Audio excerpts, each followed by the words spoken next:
അല്ല, സ്വാഭാവികമായിട്ടും ഈ സംഭവത്തിൽ പാർട്ടിക്ക് ഒരു പ്രതിസന്ധി ഉണ്ടായിട്ടില്ല എന്ന് പറഞ്ഞാൽ അർത്ഥമില്ല. പാർട്ടിക്ക് ഒരു പ്രതിസന്ധി ഉണ്ടായിട്ടുണ്ട്. ഒരു കോൺഗ്രസ് MLA പാർലമെൻ്ററി പാർട്ടിയിൽ നിന്ന് സസ്പെൻഡ് ചെയ്യുമ്പോൾ വരുമ്പോൾ ഉണ്ടാകുന്ന ഒരു പ്രതിസന്ധി ഉണ്ട്. പക്ഷേ അത് ഞങ്ങൾ അതിജീവിക്കും. പക്ഷേ അതിനേക്കാളും പ്രധാനം ഇന്നത്തെ കോണ്ടെക്സ്റ്റിൽ, ഇന്നത്തെ സാഹചര്യത്തിൽ ഉയർന്നു വന്ന കാര്യങ്ങളുടെ പശ്ചാത്തലത്തിൽ പാർട്ടി എന്ന നിലയിൽ മാതൃകാപരമായ നടപടി സ്വീകരിക്കുക എന്നതിനാണ് പാർട്ടി പ്രയോറിറ്റി കൊടുത്തത്. അതുകൊണ്ടാണ് ആ നിലയ്ക്കുള്ള ഒരു നടപടി ഉണ്ടായത്.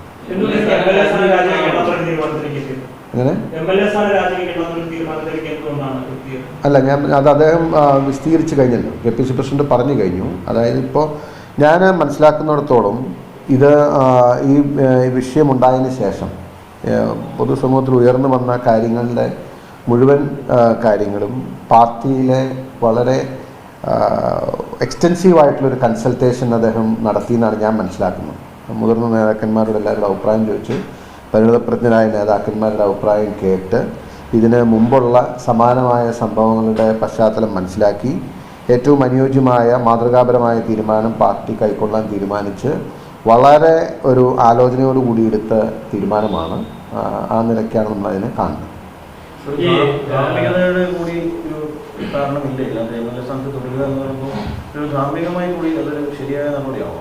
ഞാനിപ്പോൾ അത് ഫർദറായിലേക്ക് എക്സ്റ്റെൻഡ് ചെയ്യുന്നത് ധാർമ്മികതയുടെ ക്വസ്റ്റ്യൻ മുൻനിർത്തിയാണ് ഒരു പൊളിറ്റിക്കൽ പാർട്ടി എന്ന നിലയിൽ എടുക്കേണ്ട നടപടികൾ നമ്മൾ സ്വീകരിച്ചിട്ടുള്ളത്.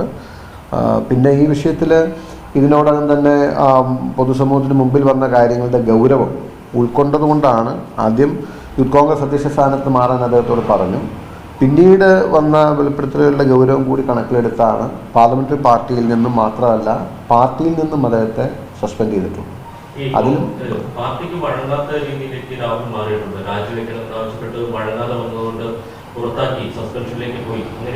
ഇല്ല, ഞാൻ അങ്ങനെ ഒരു കാര്യം ഞാൻ അന്വേഷിച്ചിട്ടില്ല. അങ്ങനെ എനിക്ക് തോന്നിയിട്ടില്ല. I don't think so.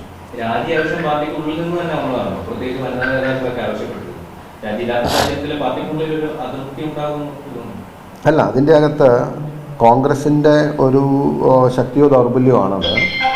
അതായത് ഇങ്ങനെയൊരു വിഷയം വന്നപ്പോൾ പാർട്ടിക്കകത്ത് അഭിപ്രായം പറയുമ്പോൾ ഞങ്ങളൊക്കെ ആ പാർട്ടിക്കകത്ത് അഭിപ്രായം പറയുന്നതിന് അറിയിക്കേണ്ട കാര്യങ്ങൾ പറയേണ്ട സമയത്ത് പറയേണ്ടവരോട് പറഞ്ഞിട്ടുണ്ട്.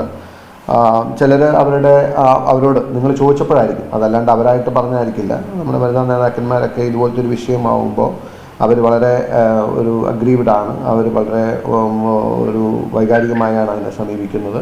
അവരവരുടെ അഭിപ്രായം ചിലരൊക്കെ പബ്ലിക്കായി പറഞ്ഞു എന്നുള്ളത് ശരിയാണ്. പക്ഷേ എല്ലാ അഭിപ്രായങ്ങളെയും കേട്ടും മാനിച്ചും ഞാൻ പറഞ്ഞില്ല, ഇതിൻ്റെ ഏറ്റവും പ്രധാനം കോൺഗ്രസ് എടുത്തൊരു തീരുമാനം ഞാൻ മനസ്സിലാക്കുന്നിടത്തോളം ഒരു എക്സ്റ്റെൻസീവ് കൺസൾട്ടേഷന് ശേഷം മുതിർന്ന നേതാക്കന്മാരും എല്ലാവരെയും കേട്ടതിന് ശേഷം അദ്ദേഹം ഒറ്റയ്ക്കെടുത്ത തീരുമാനമല്ല. സോ ദ എൻറ്റയർ കോൺഗ്രസ് പാർട്ടിയുടെ ഒരു പൊതു അഭിപ്രായത്തിൻ്റെ ഭാഗമായിട്ട് ഇവോൾവ് ചെയ്തിട്ടൊരു തീരുമാനമാണ്. ഞങ്ങളെല്ലാവരും അതിന് റെസ്പെക്റ്റ് ചെയ്യുന്നു, ആ തീരുമാനത്തെ എൻഡോസ് ചെയ്യുന്നു എന്നുള്ളതാണ് കറക്റ്റ്. ഭരണപക്ഷത്തെ MLA-മാർക്കെതിരെ പല വിഷയങ്ങൾ വരുമ്പോൾ അവർ രാജി ആവശ്യപ്പെടാറുണ്ട്. സ്വാഭാവികമായിട്ടും അങ്ങനെ രാജി ആവശ്യപ്പെടുമ്പോൾ നിങ്ങൾക്ക് അങ്ങനെ വന്നു കഴിഞ്ഞാൽ നിങ്ങൾക്കും ആ ധാർമ്മികമായിട്ടുള്ള ഒരു ഉത്തരവാദിത്വം വേണം, അല്ലെങ്കിൽ അങ്ങനെ ആവശ്യപ്പെടാനുള്ള ഒരു ധാർമ്മികത ഉണ്ടാകേണ്ടത് എനിക്കങ്ങനെ, അല്ലെങ്കിൽ എനിക്ക് നേരെ അങ്ങനെ ഒരു കരിനിഴൽ വീണാൽ ഞാൻ ആ രാജിവെച്ച് മാതൃക കാണിക്കില്ല. അങ്ങനെ ഒരു കാര്യം രാഹുലിന്റെ ഭാഗത്തുനിന്ന് ഉണ്ടായിട്ടുണ്ട്. അതോടൊപ്പം തന്നെ KPCC പ്രസിഡന്റിന്റെ ഈ തീരുമാനത്തെ പിന്തുണയ്ക്കുമ്പോൾ, അംഗീകരിക്കുമ്പോൾ നിങ്ങളും ആ നിലപാടുകൾക്ക് ഒപ്പം നിൽക്കുകയാണെന്നല്ലേ മനസ്സിലാക്കേണ്ടത്? അല്ല, ഇതിൻ്റെ അകത്ത് പാർട്ടി കോൺഗ്രസ് ഈ വിഷയത്തിൽ സ്വീകരിച്ച സമീപനം മറ്റേതെങ്കിലും പാർട്ടിയിൽ നിന്നുണ്ടായിട്ടുണ്ടോ? അതായത് ഈ ആരോപണ വിധേയരായി വന്ന ആരെയെങ്കിലും അവർ പാർട്ടിയിൽ നിന്ന് പുറത്താക്കിയിട്ടുണ്ടോ? അല്ല, താരതമ്യം ചെയ്യും ഞാൻ പറയുന്നത്. അപ്പോൾ സ്വാഭാവികമായിട്ട് ഞാൻ പറഞ്ഞില്ലേ, ഒരു പാർട്ടി എന്ന നിലയിൽ അതിൻ്റെ എല്ലാ വശങ്ങളും പരിശോധിച്ചാണ് ഒരു തീരുമാനം എടുക്കുന്നത്.